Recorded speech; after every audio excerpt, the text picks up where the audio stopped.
One of the challenges of photography, and particularly digital photography, is capturing the full dynamic range of the scene. Let me explain. When you're looking with your eye, say for example in this scene here, you can see these lights. You can see the details in those lights, and they're not pure white. At the same time, when we look over, say, to this building over to the left, it's not pure black. We can see detail there in the shadows. Take a look around the room. Look for the darkest point in your room that you can see with shadow. Perhaps it would be the carpet or a piece of furniture, or perhaps a book with some leather grain on the cover.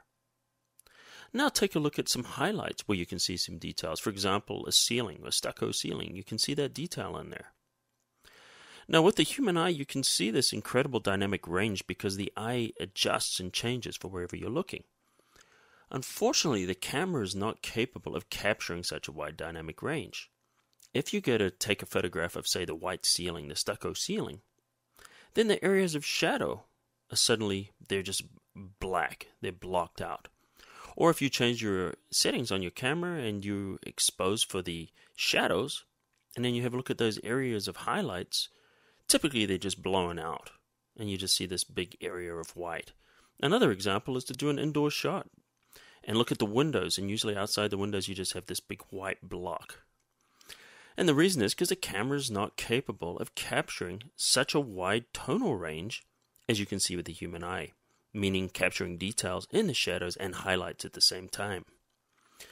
Well, that's one of the big reasons that HDR is starting to become popular in photography. HDR stands for High Dynamic Range, meaning a more extended dynamic range than you could typically take in one photograph, where we're going to be capturing areas of shadow and areas of highlight and bringing it all together into one image, like we see here, for example. This image here, we can see here's the highlights. You can still see the textures here inside this building. And if you look at the shadow areas, even inside these windows here, you can still see there's some detail there. Or look at these wrought iron here. You can actually see the detail of the iron gates. In a typical standard dynamic range or a low dynamic range photograph, even in 16-bit, you wouldn't be able to see all this detail. You would have to sacrifice something somewhere.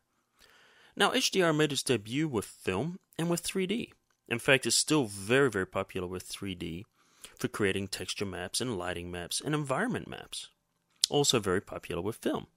In photography, it's really starting to enjoy some popularity. One of the things in Photoshop CS3 is with the 32-bit mode, it now supports some very nice auto-aligning, which means that if you don't have the luxury of a tripod, you may still be able to use your photographs.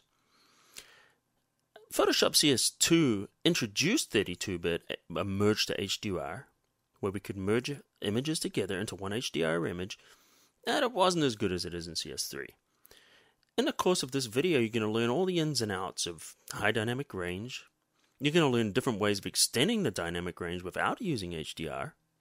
And then we're also going to be looking at different types of HDR. We're going to merge our photos together into Photoshop, and then we're going to do tone mapping.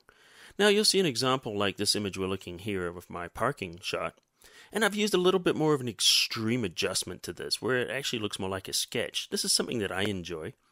But in the course of this video, you're also going to learn how to create very natural looking photographs where people won't even be able to tell that it's been touched or anything's actually happened to it outside of the photograph.